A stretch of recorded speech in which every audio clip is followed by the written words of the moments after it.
Movie के शुरुआत में हमें फाइटिंग का सीन दिखाया जाता है, जहां पर हम विक्टर को देखते हैं और विक्टर को बचपन से ही दिखाई नहीं देता है। और विक्टर का दोस्त वसीम विक्टर के पास जाकर बैठ जाता है। विक्टर उसके परफ्यूम से उसे तुरंत पहचान लेता है। विक्टर कहता है वसीम से, तूने कितने दिनों से नहीं नहाया है, मैंने तेरे बॉडी स्मेल से तुझे पहचान लिया है। और विक्टर और वसीम दोनों ने उस मैच में पैसे लगाए हुए रहते हैं। मैच खत्म होते ही दोनों बाहर निकलते ही हैं। तभी वसीम के पास उसके भाई अकबर का कॉल आता है। अकबर वसीम से उसका लाइसेंस मांगता है, जो कि वो ड्रग्स के लिए यूज करना चाहता है। लेकिन वसीम लाइसेंस देने से मना कर देता है और वो कहता है ये सब इलीगल काम है। विक्टर कहता है वसीम से, अकबर तो बचपन से ही ऐसा है। विक्टर आगे जाके एक कार से टकरा जाता है। विक्टर वसीम को आवाज भी लगाता है, लेकिन वसीम का कोई जवाब नहीं आता। और विक्टर पीछे मुड़कर आता है तो वो एक बॉडी से टकरा के नीचे गिर जाता है, जो कि वसीम का रहता है। जहां वसीम को कुछ गुंडे उसे जान से मार देते हैं। जहां विक्टर को ये समझ में आ जाता है कि वो सब बहुत सारे लोग हैं। विक्टर ने उस गुंडे को बहुत अच्छे से महसूस कर लिया था और उसके बॉडी के परफ्यूम को भी। अगली सुबह देखते हैं विक्टर पुलिस को सारी घटना बता देता है और वो ये भी कहता है कि मैं उनको बहुत अच्छे से पहचान सकता हूँ और ऐसा लगता है कि उनके लिए मर्डर करना कोई मामूली सी बात हो। विक्टर कहता है अगर वो सब मेरे सामने आए तो मैं उन्हें तुरंत पहचान लूंगा, क्योंकि विक्टर इस सब में बहुत ज्यादा तेज था और पुलिस वालों को यकीन हो जाता है विक्टर सच बोल रहा है। आगे देखते हैं वसीम की मैयत पे विक्टर बहुत ज्यादा उदास रहता है। और तभी वहाँ पर रसल आता है अकबर से मिलने। रसल अकबर को गले लगाता ही है।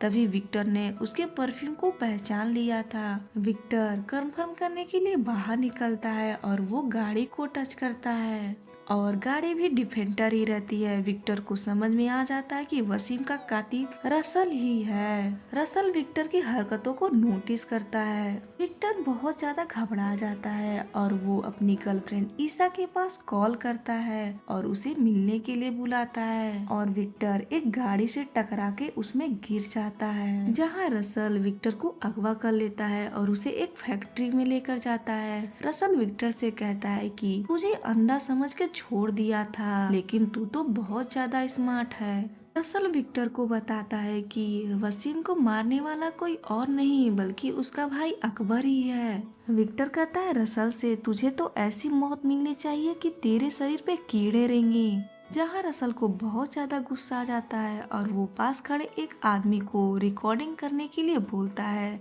रसल सबसे पहले विक्टर का गला दबाता है और उसे पास में रखे एक बड़े से एसिड के डिब्बे में फेंक देता है, जिससे कि विक्टर का सारा शरीर गल जाता है और उसकी मौत हो जाती है। आगे देखते हैं रसल के पिता टॉनी को जब ये बात पता चलता है तो वो विक्टर की बॉडी को ठिकाने लगाने के लिए कहता है, जिससे कि किसी को पता न चले, और रसल से कहता है मैं तुम्हारे साथ हूँ। अगली सुबह देखते हैं नदी किनारे एक लाश मिलती है जिसको पहचानना बहुत ज्यादा मुश्किल होता है और पुलिस वाले उसको फॉरेंसिक की टीम को भेज देती है और जांच करने के बाद पता चलता है कि इस लाश को एसिड से मारा गया है। आगे देखते हैं ईसा विक्टर की मिसिंग होने की रिपोर्ट पुलिस स्टेशन में लिखाने जाती है और वो ये भी बताती है कि विक्टर को दिखाई नहीं देता है और विक्टर को मुझसे कुछ कहना भी था और वो आखिरकार अकबर के घर से किया था।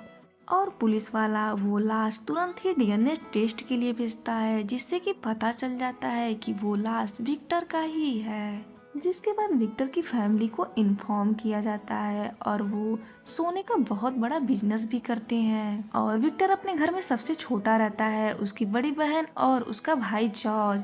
और विक्टर के पिता ने एक बेटे को गोद भी लिया था जिसका नाम मार्को रहता है। लेकिन मार्को की बहन मार्को को बिल्कुल भी पसंद नहीं करती है, लेकिन जॉर्ज उसे बिल्कुल फैमिली मेंबर की तरह मानता है और बच्चे भी मार्को को बहुत ज्यादा पसंद करते हैं। जिसके बाद हमें कुछ दिन पहले का सीन दिखाया जाता है जहाँ पर जॉर्ज के पास एक जॉनी नाम का आदमी कॉल करता है। जॉनी कहता है जॉर्ज से, अगर अपने भाई की जान बचाना चाहते हो तो मुझे 4 किलो सोना तुरंत भेज दो और अपनी भाई की जान बचा लो। जहाँ जॉर्ज देखता है विक्टर तो आराम से गार्डन में बैठा हुआ है। आगे देखते हैं जॉनी विक्टर को नहीं बल्कि गलती से मार्को को अगवा कर लिया है और मार्को जॉनी और जॉनी के आदमियों को बहुत बुरी तरीके से मारता है और मार्को उन सबको मौत के घाट पहुंचा देता है। आगे देखते हैं विक्टर की बहन नैन्सी जॉर्ज से कहती है जमीन का बंटवारा सिर्फ 3 हिस्सों में होना चाहिए। जहां विक्टर कहता है मुझे जमीन नहीं चाहिए, मुझे तो बस मार्को ही चाहिए, क्योंकि विक्टर मार्को से बहुत ज्यादा प्यार करता है। आगे देखते हैं हमें वर्तमान का सीन दिखाया जाता है जहाँ पर जॉर्ज विक्टर के लिए प्रार्थना करता है और तभी एंट्री होती है मार्को की और मार्को सबके सामने कहता है जिन्होंने मेरे विक्टर को मारा है मैं उन्हें छोड़ूंगा नहीं और उनके खून से मैं उन्हें नहला दूंगा। और जहाँ टॉनी मार्को की ये बात सुनकर बहुत ज्यादा डर जाता है। जहाँ जॉर्ज मार्को से कहता है हमें ये भी नहीं पता है विक्टर को किसने मारा और क्या पता विक्टर का एक्सीडेंट ही हुआ हो। अगले सीन में देखते हैं मार्को विक्टर को याद करता है जहाँ विक्टर मार्को से कहता है तुम इतने टेंशन में क्यों रहते हो, मुझे देख लो मैं कितना खुश रहता हूँ और मुझे तो दिखाई भी नहीं देता। मार्को कहता है विक्टर से अगर तुम्हें दिखाई देता तो तुम सबसे पहले क्या करते। सबसे पहले मैं ये तेरा गाड़ी चलाता और मार्को विक्टर की ये विश पूरी कर देता है। आगे देखते हैं मार्को की गर्लफ्रेंड मार्को से रिश्ता तोड़ देती है और वो कहती है हमारा साथ में कोई फ्यूचर नहीं है। आगे देखते हैं जॉर्ज को सभी लोग समझाते हैं विक्टर के साथ जो हुआ वो बहुत गलत हुआ, उसके साथ ऐसा नहीं होना चाहिए।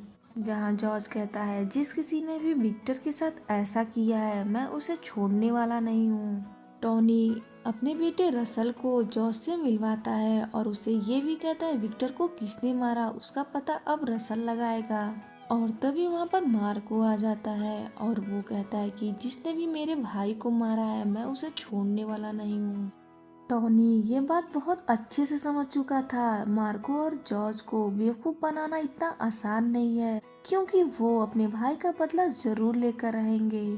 अगले सीन में देखते हैं मार्को पुलिस ऑफिसर से मिलता है और उसे उस रात के बारे में पूछता है जहाँ पुलिस ऑफिसर मार्को को सारी बात बता देता है। इधर देखते हैं टॉनी अकबर के पास जाता है और वो उसे कहता है कि हमारे सिंडिकेट में सबसे कमजोर तुम ही हो, अगर रसल को कुछ भी हुआ तो मैं तुम्हारी फैमिली को छोड़ूंगा नहीं। अगली सुबह देखते हैं मार्को अकबर के पास जाता है और वो विक्टर के बारे में पूछता है। अकबर उसे कहता है कि वसीम की मैयत के दिन आया था, उसके बाद विक्टर कहाँ गया मुझे इसके बारे में नहीं पता। आगे देखते हैं जॉर्ज का सोना जो कि विदेश से आने वाला होता है। टॉनी उसे पुलिस ऑफिसर के साथ मिलकर सारे सोने को पकड़वा देता है और ये बात जब जॉर्ज को पता चलती है तो उसे समझ में आ जाता है कि कोई अपना ही आदमी है जो हमारे साथ गद्दारी कर रहा है। टॉनी देवा से कहकर जॉर्ज को जान से मारने के लिए कहता है। देवा जॉर्ज की गाड़ी में जाता है और उसके ऊपर चाकू से हमला कर देता है, जिसकी वजह से जॉर्ज की जान तो बच जाती है लेकिन वो बहुत बुरी तरीके से जख्मी हो जाता है। जिसके बाद जॉर्ज हॉस्पिटल में एडमिट हो जाता है और टॉनी इधर देवा को वार्निंग देता है वो ये शहर छोड़कर भाग जाए वरना उसे मार्को जान से मार देगा। आगे देखते हैं राज नाम का यूट्यूबर पुलिस ऑफिसर से मिलता है और पुलिस ऑफिसर को एक वीडियो क्लिप देता है जिसमें सब कुछ रिकॉर्ड हो चुका था जिस दिन वसीम का मर्डर हुआ। ऑफिसर वो वीडियो अपने सीनियर के पास लेकर जाता है लेकिन वो इंस्पेक्टर रसल से मिला हुआ रहता है और उस वीडियो को कूड़ेदान में फेंक देता है। और इधर रसल को जैसे ही खबर मिलती है वो उस ऑफिसर और यूट्यूबर को जान से मार देता है। लेकिन एक वीडियो का क्लिप ऑफिसर ने जॉर्ज के फैमिली डॉक्टर को दे दिया था। जॉर्ज जैसे ही वो वीडियो देखता है उसे समझ में आ चुका था ये सब कुछ टोनी का किया धरा है और वो तुरंत मार्को के पास कॉल लगाता है और उसे बताता है कि विक्टर को मारने वाला कोई और नहीं बल्कि रसल ही है। और मार्को उस टाइम रसल के साथ ही रहता है जहाँ रसल मार्को को एक जंगल में लेकर जाता है और उसे बहुत बेरहमी से मारता है। रसल मार्को को मारने वाला ही होता है लेकिन मार्को के चेहरे पे तो डर बिल्कुल भी दिखाई नहीं देता है। जहां रसल मार्को को डर दिखाने के लिए मार्को के बॉडीगार्ड अनवर का हाथ ही काट देता है और अपने आदमियों से मार्को को जान से मारने के लिए कह देता है। और जैसे ही रसल के गुंडे मार्को के पास जाते हैं, मार्को उन सबको चुन चुन कर कुत्तों की तरह मारता है। और मार्को जैसे ही रसल को मारने वाला ही होता है, तभी वो ईसा के बारे में बताता है और कहता है कि ईसा हमारे कब्जे में है और वो विक्टर के बच्चे की माँ भी बनने वाली है।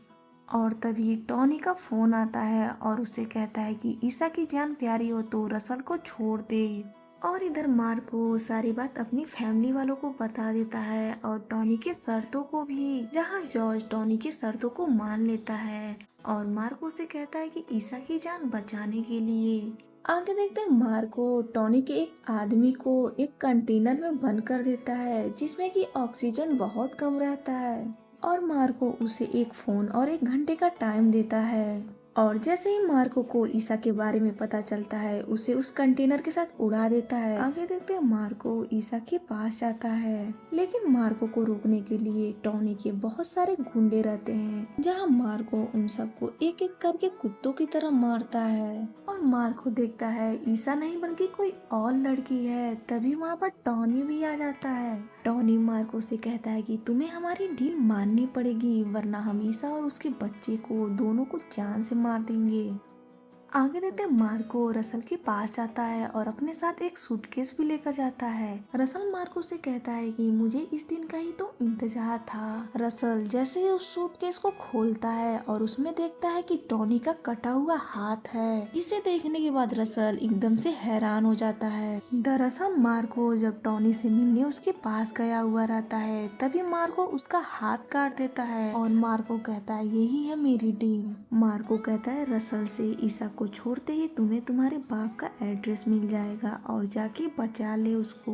और रसल ईसा को तुरंत छोड़ देता है। आगे देखते हैं रसल मार्को के बताए हुए एड्रेस पे जाता है, जहाँ टॉनी एक कमरे में बंद रहता है और उसके ऊपर एक एसिड का जार भी रहता है।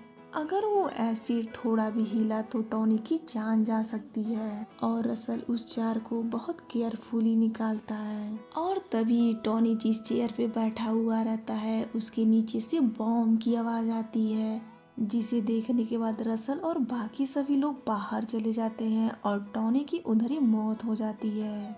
आगे देखते हैं जॉर्ज मार्को से कहता है कि चाहे कुछ भी हो जाए, हमें ईसा की जान बचानी होगी।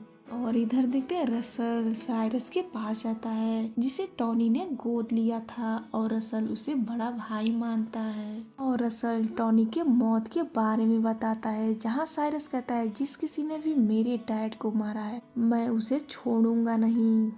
आगे देखते हैं ईसा को लेबर पेन शुरू हो जाता है, लेकिन जॉर्ज अपनी पत्नी से कहता है ईसा का बच्चा घर में ही होगा, बाहर बहुत ज्यादा खतरा है। और तभी उनके घर की लाइट भी चली जाती है।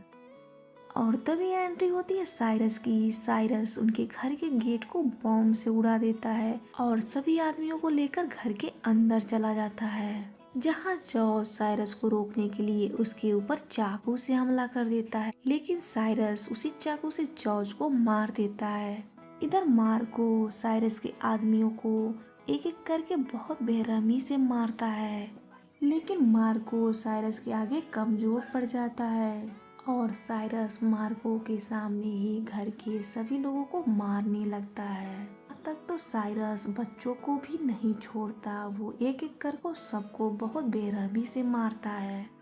और तभी वो ईसा के चिल्लाने की आवाज सुनता है और वो ईसा के पास जाता है और ईसा के पेट पे जोर से मारता है, जिससे कि बच्चा बाहर आ जाता है और वो ईसा को भी जान से मार देता है और ईसा के बच्चे को लेकर वो चला जाता है।